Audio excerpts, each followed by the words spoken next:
Adapun Musa, ia biasa menggembalakan kambing domba Yitro, mertuanya, imam di Midian. Sekali, ketika ia menggiring kambing domba itu ke seberang padang gurun, sampailah ia ke gunung Allah, yakni gunung Horeb. Lalu malaikat Tuhan menampakkan diri kepadanya di dalam nyala api yang keluar dari semak duri. Lalu ia melihat, dan tampaklah semak duri itu menyala, tetapi tidak dimakan api. Musa berkata, "Baiklah aku menyimpang ke sana untuk memeriksa penglihatan yang hebat itu. Mengapakah tidak terbakar semak duri itu?"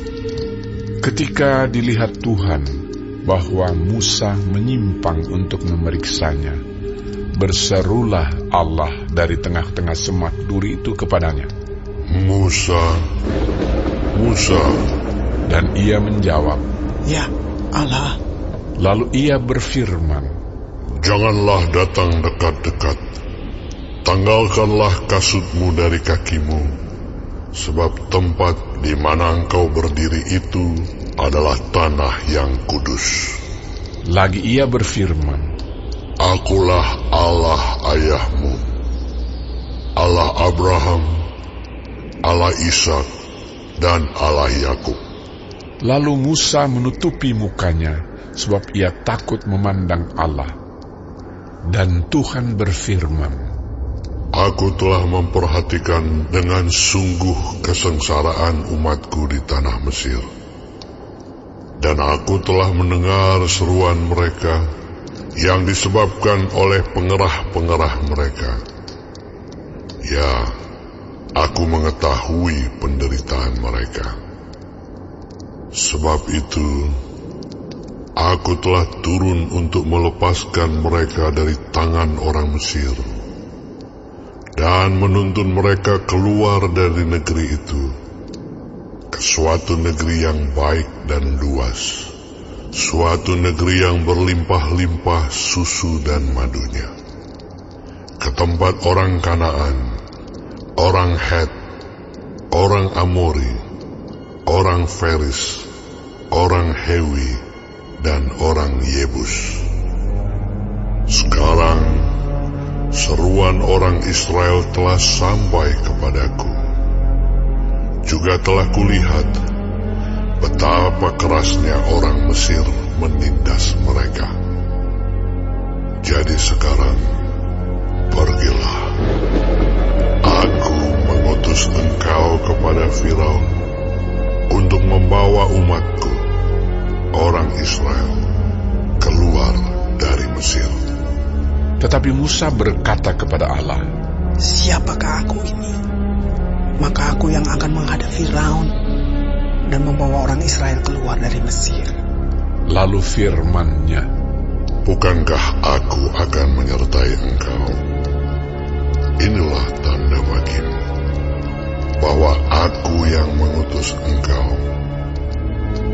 Apabila engkau telah membawa bangsa itu keluar dari Mesir, maka kamu akan beribadah kepada Allah di gunung ini."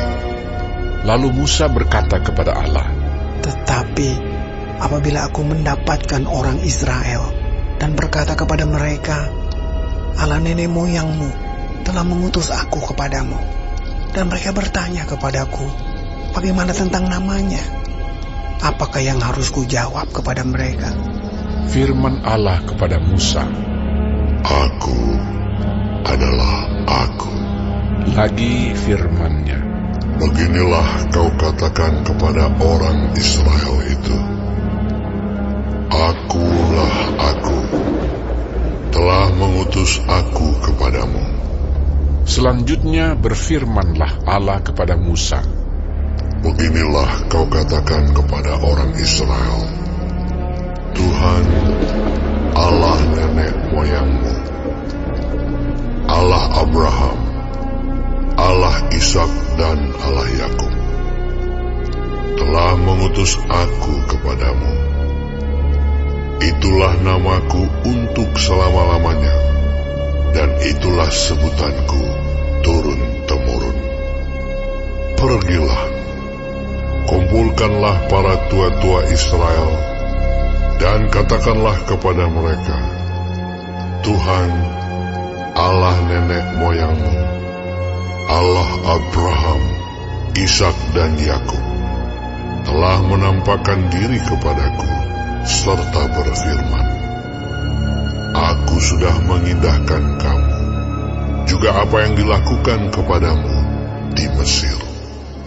Jadi aku telah berfirman, Aku akan menuntun kamu keluar dari kesengsaraan di Mesir, menuju ke negeri orang Kanaan, orang Het, orang Amori, orang Feris, orang Hewi dan orang Yebus, ke suatu negeri yang berlimpah-limpah susu dan madunya.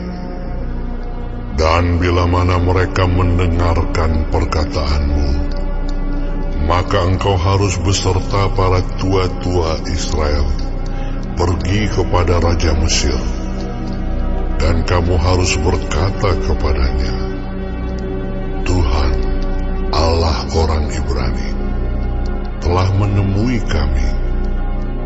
Oleh sebab itu, izinkanlah kiranya kami pergi ke padang gurun 3 hari perjalanan jauhnya untuk mempersembahkan korban kepada Tuhan Allah kami. Tetapi aku tahu bahwa Raja Mesir tidak akan membiarkan kamu pergi, kecuali dipaksa oleh tangan yang kuat. Tetapi aku akan mengacungkan tanganku dan memukul Mesir dengan segala perbuatan yang ajaib, yang akan kulakukan di tengah-tengahnya. Sesudah itu ia akan membiarkan kamu pergi.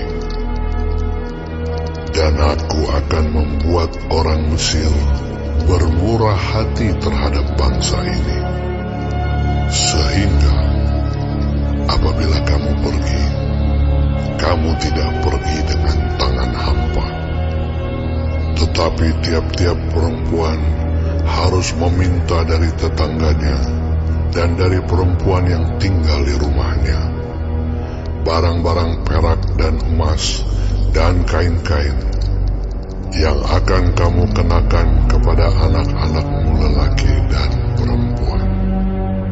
Demikianlah kamu akan merampasi orang Mesir itu.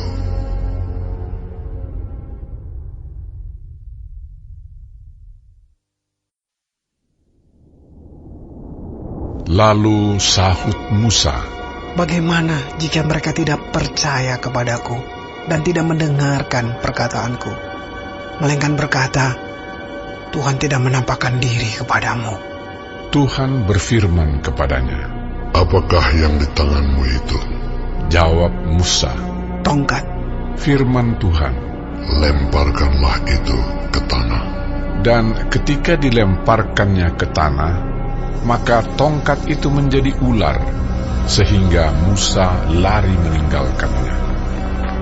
Tetapi firman Tuhan kepada Musa, Ulurkanlah tanganmu dan peganglah ekornya. Musa mengulurkan tangannya, ditangkapnya ular itu, lalu menjadi tongkat di tangannya. Supaya mereka percaya bahwa Tuhan, Allah nenek moyang mereka, Allah Abraham, Allah Ishak, dan Allah Yakub, telah menampakkan diri kepadamu. Lagi firman Tuhan kepadanya, Masukkanlah tanganmu ke dalam bajumu. dimasukkannya tangannya ke dalam bajunya, dan setelah ditariknya keluar, maka tangannya kena kusta putih seperti salju. Sesudah itu firman-Nya, Masukkanlah tanganmu kembali ke dalam bajumu.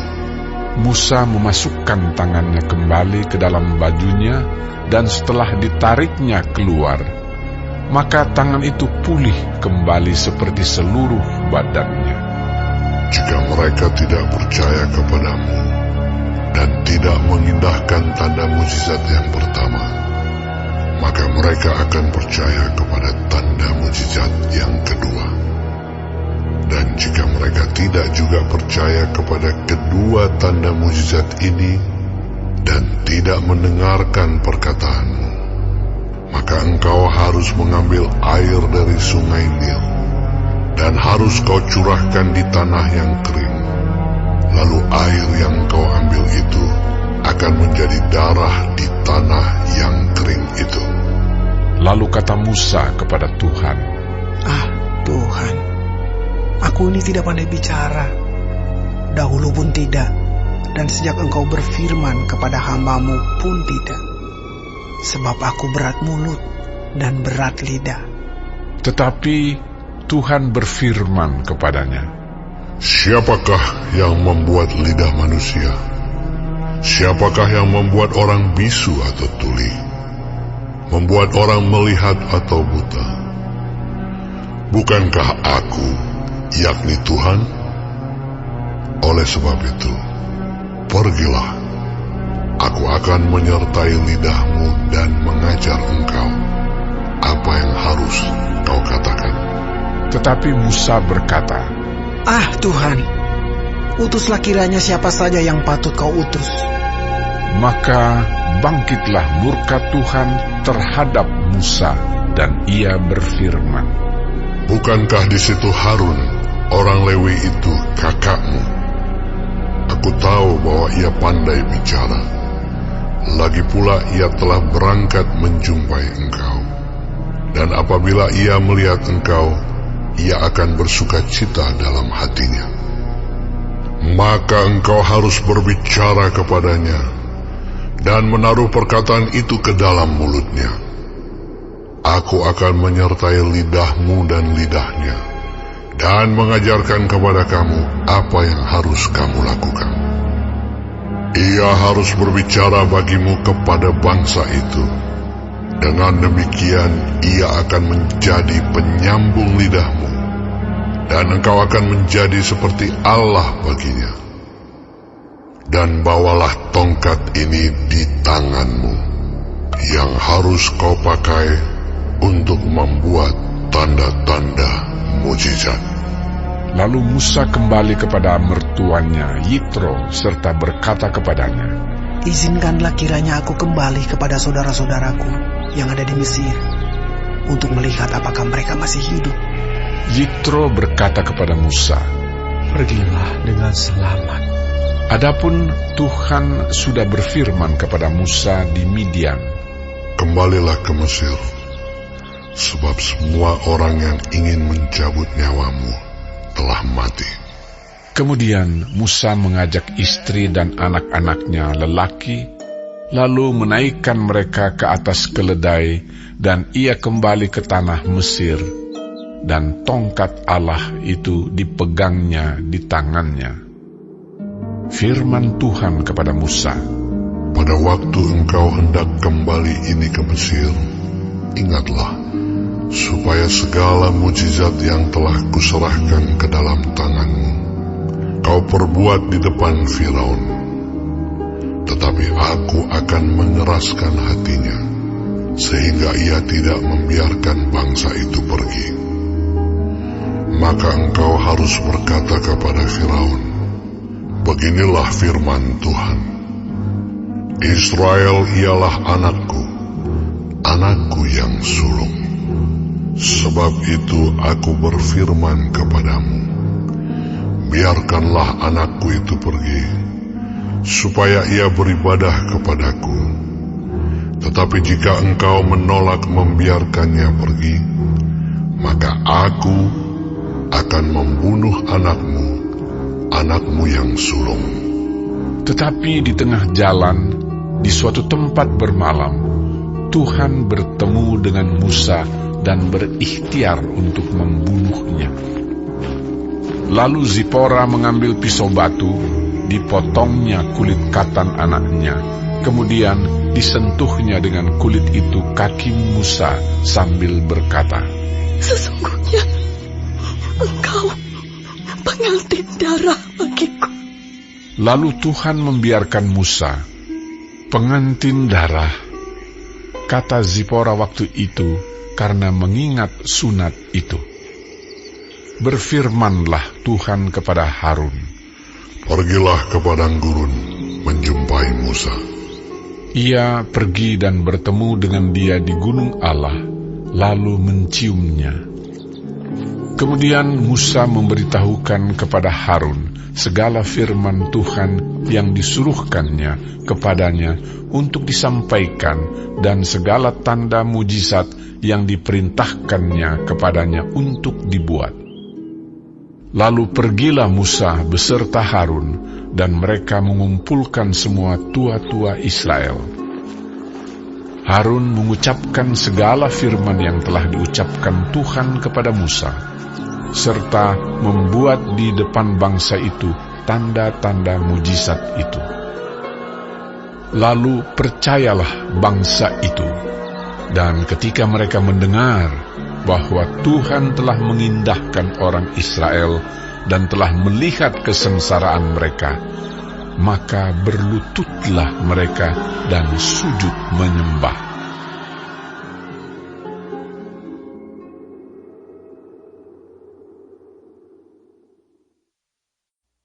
Mazmur Daud.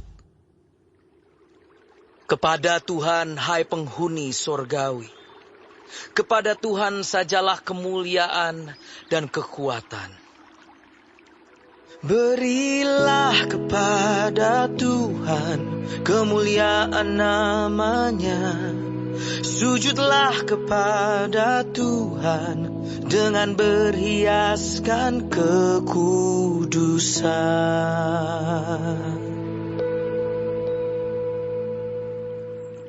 Suara Tuhan di atas air, Allah yang mulia mengguntur. Tuhan di atas air yang besar. Suara Tuhan penuh kekuatan. Suara Tuhan penuh semarak. Suara Tuhan mematahkan pohon aras. Bahkan Tuhan menumbangkan pohon aras Libanon. Ia membuat gunung Libanon melompat-lompat seperti anak lembu, dan gunung Sirion seperti anak banteng. Suara Tuhan menyemburkan nyala api. Suara Tuhan membuat padang gurun gemetar. Tuhan membuat padang gurun Kadesh gemetar. Suara Tuhan membuat beranak rusa betina yang mengandung. Bahkan hutan digundulinya. Dan di dalam baitnya setiap orang berseru, hormat. Tuhan bersemayam di atas air bah. Tuhan bersemayam sebagai Raja untuk selama-lamanya. Tuhan kiranya memberikan kekuatan kepada umatnya. Tuhan kiranya memberkati umatnya dengan sejahtera.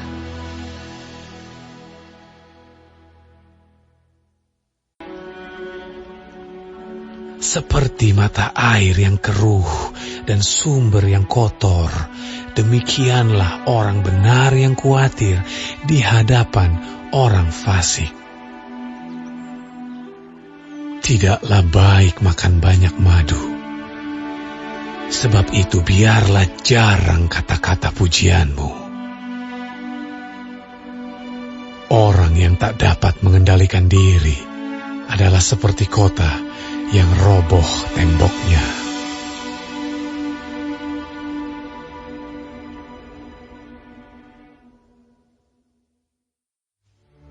Lalu sampailah mereka di seberang danau, di daerah orang Gerasa. Baru saja Yesus turun dari perahu, datanglah seorang yang kerasukan roh jahat dari pekuburan menemui dia.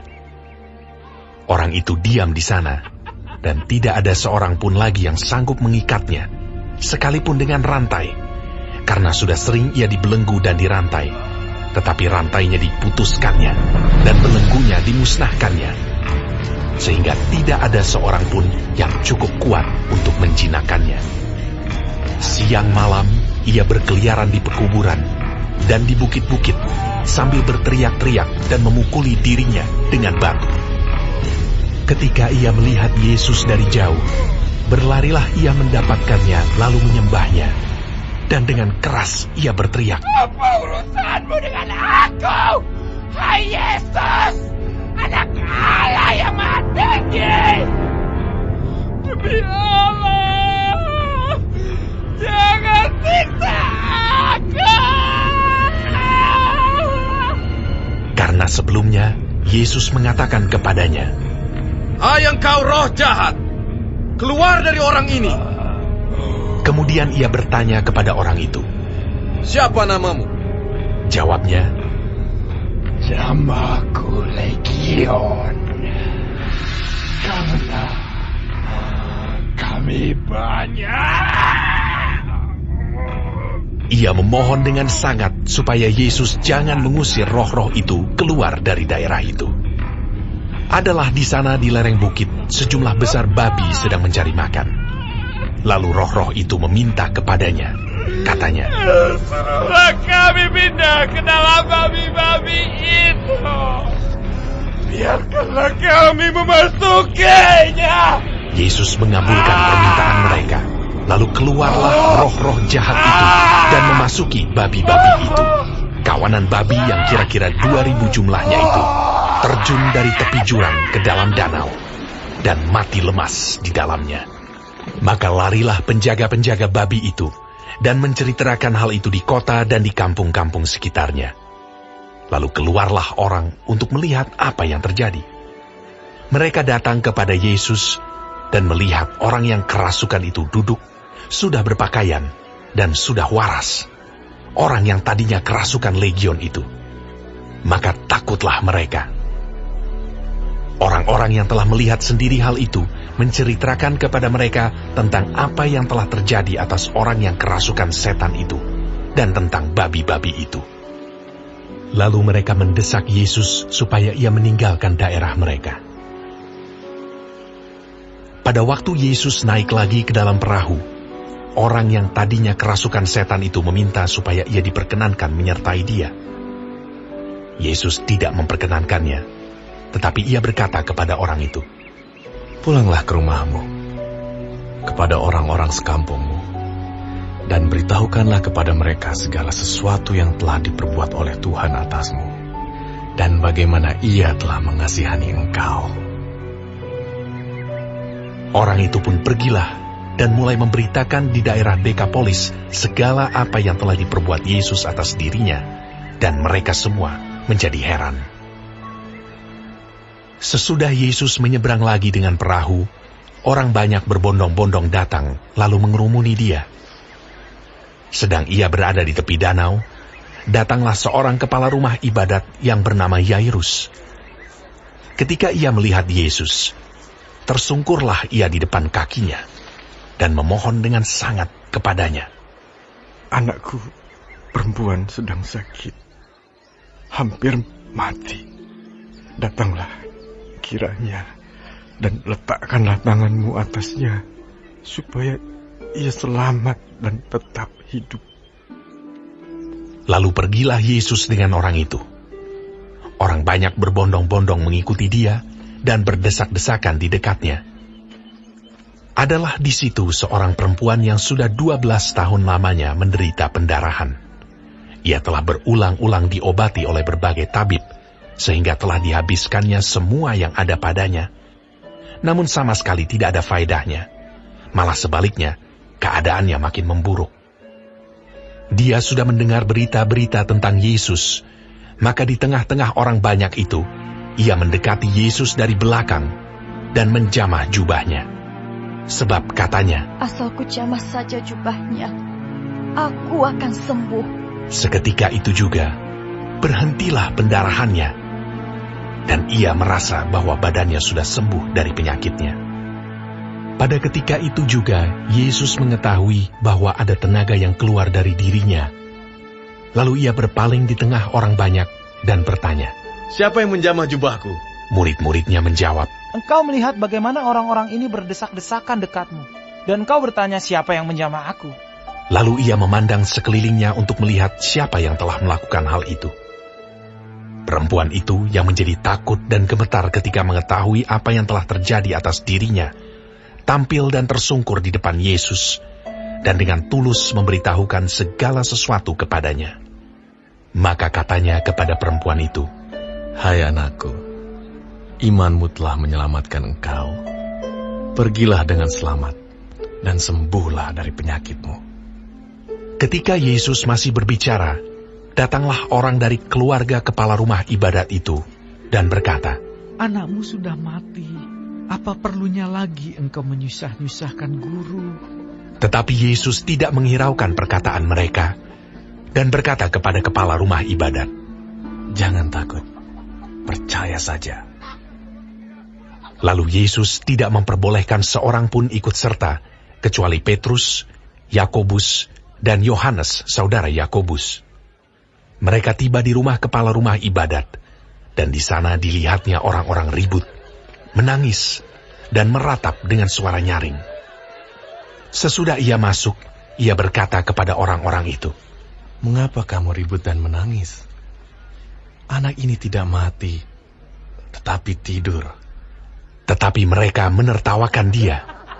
Maka diusirnya semua orang itu.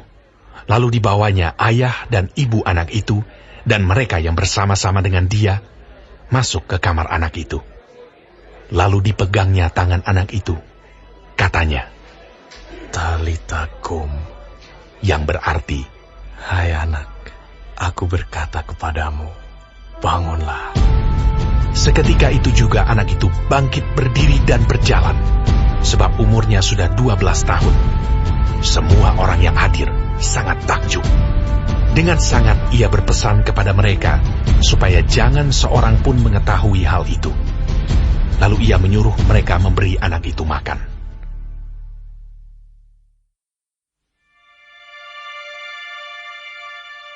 Terimalah orang yang lemah imannya, tanpa mempercakapkan pendapatnya. Yang seorang yakin bahwa ia boleh makan segala jenis makanan. Tetapi orang yang lemah imannya hanya makan sayur-sayuran saja. Siapa yang makan, janganlah menghina orang yang tidak makan. Dan siapa yang tidak makan, janganlah menghakimi orang yang makan. Sebab Allah telah menerima orang itu.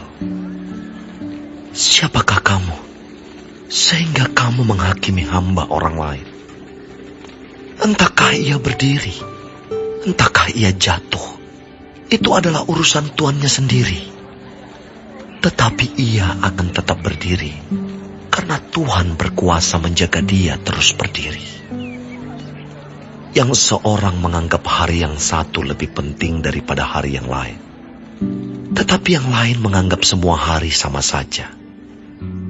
Hendaklah setiap orang benar-benar yakin dalam hatinya sendiri.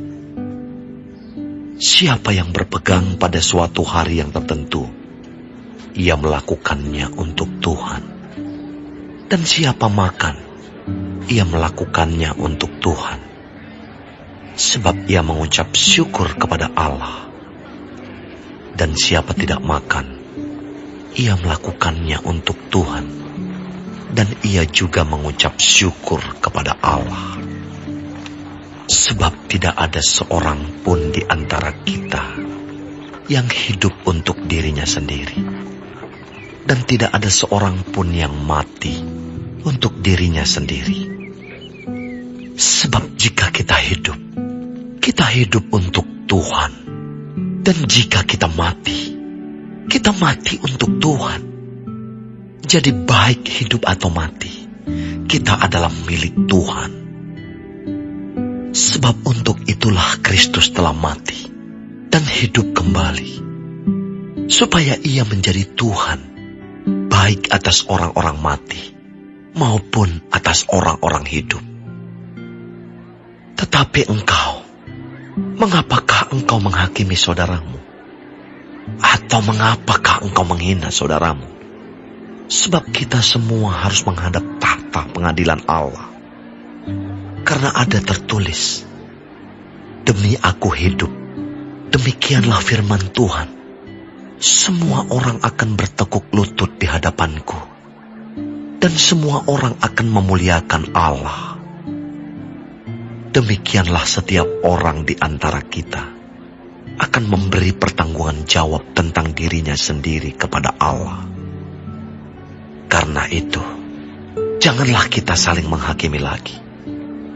Tetapi lebih baik kamu menganut pandangan ini. Jangan kita membuat saudara kita jatuh atau tersandung. Aku tahu dan yakin dalam Tuhan Yesus bahwa tidak ada sesuatu yang najis dari dirinya sendiri. Hanya bagi orang yang beranggapan bahwa sesuatu adalah najis, bagi orang itulah sesuatu itu najis. Sebab jika engkau menyakiti hati saudaramu oleh karena sesuatu yang engkau makan, maka engkau tidak hidup lagi menurut tuntutan kasih.